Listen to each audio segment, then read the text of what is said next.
Action. All right, Grandpa. So, how did your family migrate to the United States? Well, they came from the island of St. Kitts and Bemis, which is in the West Indies. And they came somewhere around 1920. And the ones that came were my grandfather had, it was three of them, three brothers and one sister. And they also had a half who was older than them, and they also had a half sister that was older than them. And they came to the country. For the most part, they came to New York, Manhattan, and the one brother went to the D.C. Virginia area. And as far as my grandfather, he married a woman from St. Kitts, so they both came to Manhattan. So what else would you like to know? Okay, so can you explain how that line of generation got down to me? Well, with the talking about the Igneys, as I mentioned before, there were three brothers and there was one sister, and they had a half brother and a half sister, both of which were much older than the group of four brothers and one sister. In regards to my grandfather, he migrated to Manhattan, and he was there with his wife, and her last name was Keynes, but actually when she got married, she became an Igne. And just to give you a little bit more information on the Igneys, the sister also came to Manhattan. She never married, so her last name was always Igne. The youngest brother, and I'll give you some dates. The youngest brother was born in 1903. He went to the D.C., as I mentioned, the D.C. and the Virginia area. He became a doctor. And actually, the town that they settled in, he was the first African-American doctor in that town. My grandfather was John Kerie History. He was born in 1899. He had two brothers. One was the other brother. Oh, and the third brother was Uncle Monty, and I believe he was born in either 1897 or 1898. And the sister was the oldest of those four. She was born in 1896. She also lived to be 102. Oh, wow. The older brother, half brother, he was born sometime in the 1870s. And the older half sister, and I don't recall her name, she was rejected in regards to coming to the United States. The reason being is that she had a child and she was not married. So the United States would not allow her to come to the United States. So she ended up settling in Bermuda. And that daughter that she had was still, even though they lived in Bermuda, as she got older, she used to come to the States a lot, and she and my father that was my father's first cousin. They were very close. And she's still alive. She was, the cousin was born in 1960. And my father was born in 1923. But they, when she came to the States, as I mentioned, which was quite often, they became very, very close. Now, my grandfather and grandmother, they only had one child, and his name was Rodman Kerie History. He married my mother. My mother was from New Jersey, with roots in the South, or with roots from the South, and they ended up having three kids, myself being the oldest, and I have two younger sisters. And I got married in 1970, and I had three kids, your father being the middle one, and he was born in 1975. And fortunately or unfortunately, he had two kids. One being you, and the other one being Kelly. So I was trying to think of some more specifics. as I said, the family, the half brother, and I don't know much about them, but I do remember obviously my grandfather and my uncle, or great uncle, who became a doctor. I remember him very well. The uncle was born in 18, I think it was 1897. My uncle Monte, I remember him very well. And my Aunt Mary, who I'd mentioned before, she lived to be 102. She also lived with myself and your grandmother, my wife, in the summer of 1986. And her name is Aunt Mary, but she lived until she passed in 1998. Do you know the name of my great-great-grandfather and their siblings? Well, your great-great-grandfather, who was my grandfather, his name was John Kerie. And he also, if I'm not mistaken, he had another half brother or sister. I don't know if it was a brother or sister. He had another half sister who she ended up going to Canada. I forgot to mention her before. She ended up going to Canada, and that was also and she had a child. And she that was first cousin of my father, which would be your great grandfather. But my great grandfather, John Kerie, married. His wife was Marietta Edmead. They got married when your great-great-grandfather was born in 1923. At that particular time, one of them still had not received their citizenship. And your great-great-grandfather, his name was Rodman Kerie, John Rodman Kerie Edmead. And he ended up getting married, and sorry, Susan. Yeah, you have to get out because we're doing.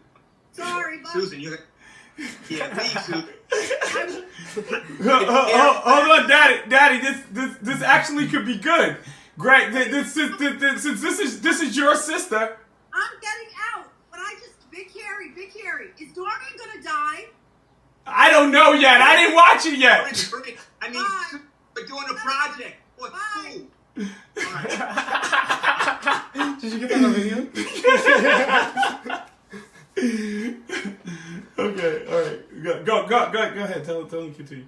Continue, Grandpa. All right. Well, as I said, your great-great-grandfather, John Rodman Kerie, he was born 1923.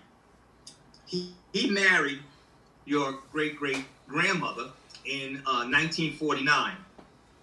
Now, he was a very good student, and I know a lot about him, if only because he was my father. He graduated from high school when he was 16 and went to college, got a degree. His degree was in chemistry, a bachelor degree. Wanted to become a doctor, but because of his race, he had a tremendous amount of difficulty getting accepted to a med school up north. He did get accepted to some med schools, to some black med schools down south, but he refused to go to those particular schools.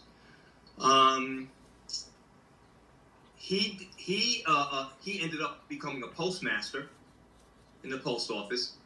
He had 3 kids, me, your grandfather, being the oldest, born in 1950. Then I had 2 sisters, one born in 1954 and one born in 1958. I'm trying to give you a little bit more detail, more on your great-great-grandfather. As far as what he did, he had 2 jobs. He worked for the Jaguar Company. That's an English car, but they had some type of corporate office in the city, and he also an elevator operator. But he saved a lot of his money, and he was able to buy a house, a 4-family house in Queens, and that's where my father, who was your great-great-grandfather, lived for the first 18 or 19 years of his marriage to your great-great-grandmother. So what else would you like to know, Kerie? No, that's okay. Hold on. What was the name of the sister that wasn't able to come to the United States? I don't know her name. Her daughter, she had a daughter, and that daughter was born in 19. So she tried to come to the United States sometime between 1916 and 1924, and they didn't allow her. But the daughter, her name is, because she's still alive, was married, because she got married and became Mary Williams. But she just turned 104, and we had a family reunion in Bermuda 2 years ago in 2018, which myself and your grandmother attended. But it just goes to show you how times have changed in the last 100 years, where they didn't allow her. Not only didn't they allow her citizenship, but they didn't even allow her to come into the country, because she didn't have a husband. Which, when you think about it today, it sounds ridiculous. Right. But and I didn't mention this before, but my grandfather, who's a great-great-grandfather, John Kerie and me, the one born in 1899, his hat was born in the 1870s. I remember him. That was Uncle Willie. And I remember him because he ended up marrying, he met the sister of his half-brother. So my grandmother, who's your great-great-grandmother, her name was Etta Edmead. It was Marietta Edmead. It was Marietta Keynes when she got married. Marietta Edmead. She was born in 1890. But her oldest sister was born I think around 18. Yeah, she was born around 1880. So she married my Uncle Willie, who was born 1875, 1876, somewhere thereabouts. So you had two brothers marrying two sisters. And from my understanding, that was not that uncommon. You don't think about that too much, today. But, that happened because even with your grandmother, my wife, her grandmother and her grandfather had brother and a sister who married each other. So things like that did happen. Oh, jeez. All right, we're gonna. Did you want? We're gonna cut that part out.